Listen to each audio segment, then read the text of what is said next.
Halo semua, balik lagi bareng gue Reja. Jadi udah lama gue gak buat podcast karena gue sangat sibuk, bukan sibuk sih, jadi padat banget. Dan sebenarnya stok cerita atau rekaman itu udah gue buat, tapi karena apa ya, waktunya itu yang kurang pas. Dan kayak menjelang Ramadan lah, kalian tau lah pasti sibuknya gimana.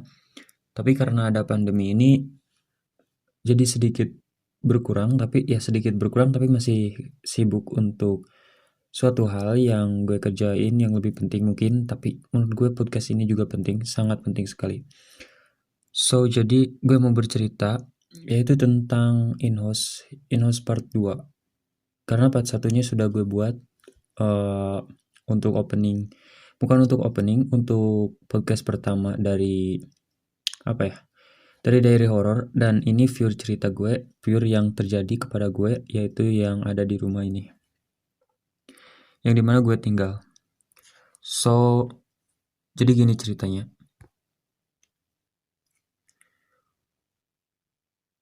Pada waktu itu gue baru pulang main, inget banget, sekitar jam 10 lebih 30-an. Sebelum ke rumah gue lewatin jalan gelap. Ya kalian udah tau lah, pasti gelap. Soalnya tempat itu kebun milik milik tetangga gue, dan kebun mangga milik tetangga. Jadi gini, pada pada apa ya, buat yang mau tahu jalannya itu seperti apa, jadi gini. Pada awal masuk gada-gada itu, dari jalan besar, jalan raya, jalan utama itu ada gada-gada. Gada-gada itu ya semacam tugu selamat datang desa yang menuju rumah gue. Perasaan dari pertama gue masuk ke gada-gada itu, perasaan udah gak enak banget. Padahal hampir setiap hari gue lewat situ, mau jam berapapun, gue selalu berani dan biasa aja, soalnya gue selalu tenang. Tapi pas malam itu, kira-kira malam minggu, yang dimana orang-orang pada keluar buat nongkrong, biasalah, anak muda. Pas banget di sebelah kiri gue itu, yang tadi gue bicarain, yaitu kebun mangga. Kebun mangga milik tetangga gue, yaitu kenapa pas gue mau lewat depan kebun mangga itu, ingin nengoknya itu lebih tinggi dari biasanya. Dan gue apa ya, sedikit takut itu karena ya gue gak biasa aja sih. Tapi meskipun gak biasa, tapi gue penasaran karena apa ya, pas gue penasaran itu, gue lihat bayangan putih tepat sejajar dengan gue. Dengan keadaan kaget, gue langsung balik muka dari arah kiri, langsung balik muka, buang muka ke arah kanan. Dan kampretnya lagi, oh maaf, lucunya lagi, pas gue lihat ke kanan itu, ah pah, parah lah. Ternyata dia itu udah lebih cepat dari apa ya, dari tengokan gue yang tadinya ke kiri sekarang ke kanan, lebih cepat lah pokoknya. Dan pas pas udah kejadian itu, karena posisi sekitar jam 10.30-an, gue terus aja nggak lari sih, tapi apa ya, jalan tapi cepet banget ya lah, kalian juga tau lah kenapa. Pas mau ke rumah itu, gue harus lewatin rumah kosong itu. Ini bukan bercanda, tapi ini beneran. Jadi di depan rumah gue itu warung, dan di pinggirnya itu rumah kosong. Dan si rumah kosong itu udah lama, tapi sekarang dijadiin apa ya, rumah buat peternakan ayam, bebek. Dan pemiliknya itu setiap hari, ya mungkin sekitar 2, atau nggak mungkin 2 sih, setiap hari. Jadi dari siang sampai sore, kemudian dia pulang lah sekitar jam 6 atau jam 7 malam. Dan pas gue lewatin rumah kosong itu berasa banget karena gue gak berani berbalik. Dan pada saat gue buka pintu rumah, kalian tahu kan, pasti pas buka pintu rumah itu kalian itu harus berbalik dulu kan, mana mungkin langsung ditendang pakai kaki dan itu mungkin akan buat orang kaget karena apa ya, gue pun pas ngeliat dari pintu itu karena mungkin sekelebat jadi gue gak lihat apa-apa. Dan ya gue pun langsung masuk kamar tepat 11 malam. Ya kalian tau lah, suara anak kecil nangis yang dimana di area dekat rumah gue nggak ada yang punya anak kecil. Dan terus gue dengerin ada kira-kira 10-15 detik ada suara yang nangis. Dan karena suaranya deket banget tepat di sebelah jendela kamar gue beraniin buka jendela dan lihat keluar. Oke.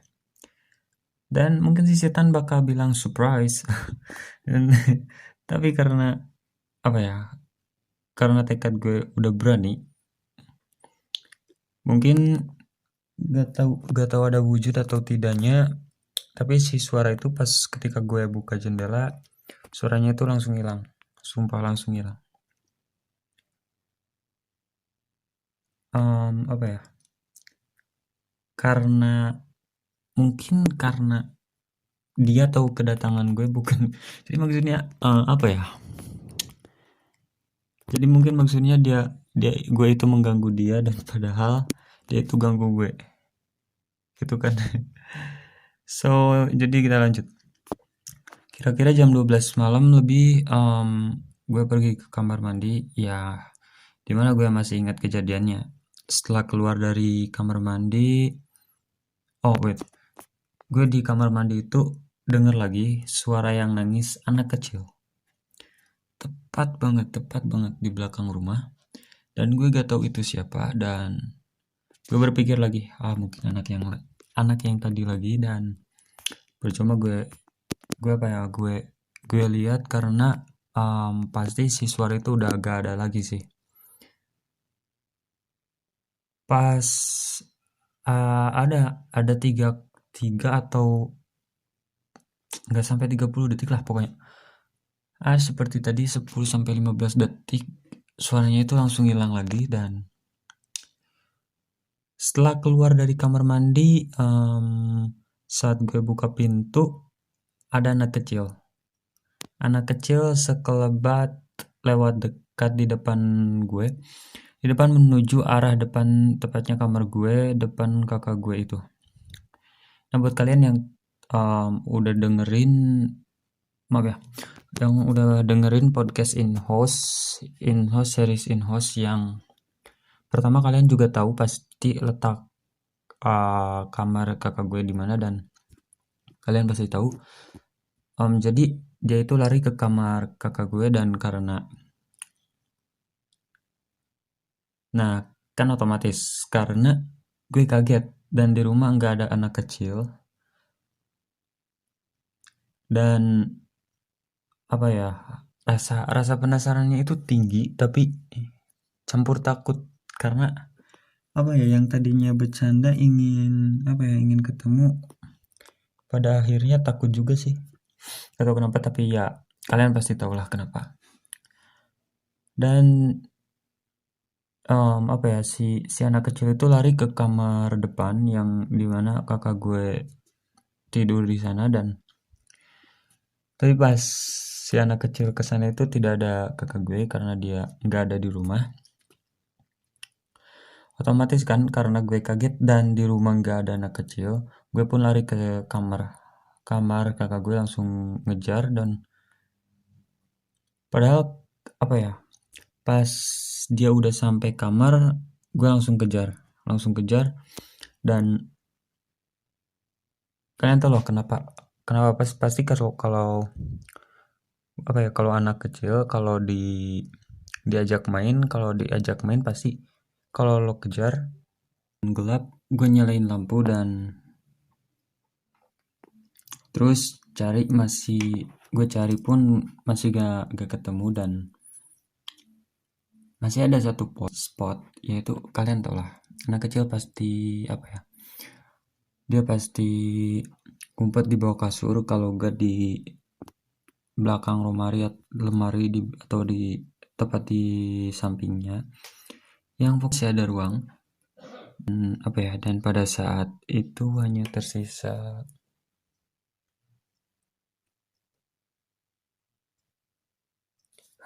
di bawah kasur, dan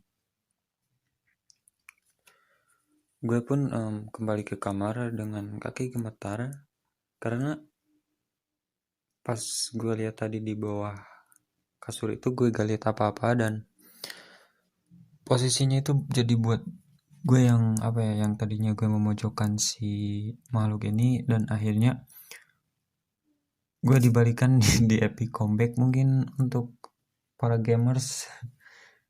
Karena pas di posisi itu gue sangat-sangat gemetar ya kalian tau lah, jam 11 malam lihat anak kecil lari ke bawah kasur, dan pada saat kalian lihat ternyata dia udah gak ada, pasti kalian panik.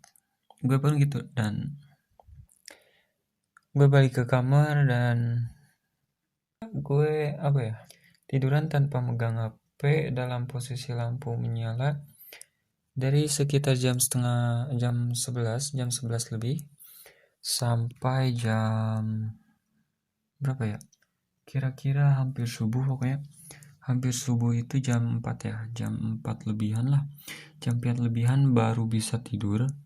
Itu pun karena banyak orang lalu lalang di depan rumah, jadi ngerasa gue udah nggak sendiri lagi. Dan pada saat itulah momen dimana hal pertama yang pernah gue alamin di rumah sendiri. Bukan yang pertama sih, yang kedua itu, yang pertama di depan rumah dan kedua di kamar depan. Jadi mungkin itu saja cerita part keduanya. Buat kalian yang udah dengerin podcast Diary Horror, terutama in-house, maaf sekali karena gue gak bisa cepet-cepet upload karena punya waktu tersendiri bukan untuk buat, karena ini pure dan gue nggak ada waktu buat rekam suara audio gue itu, karena setiap hari itu udah capek banget. Dan buat kalian yang udah ngikutin atau follow IG-nya, terima kasih juga, dan see you next time. Ciao.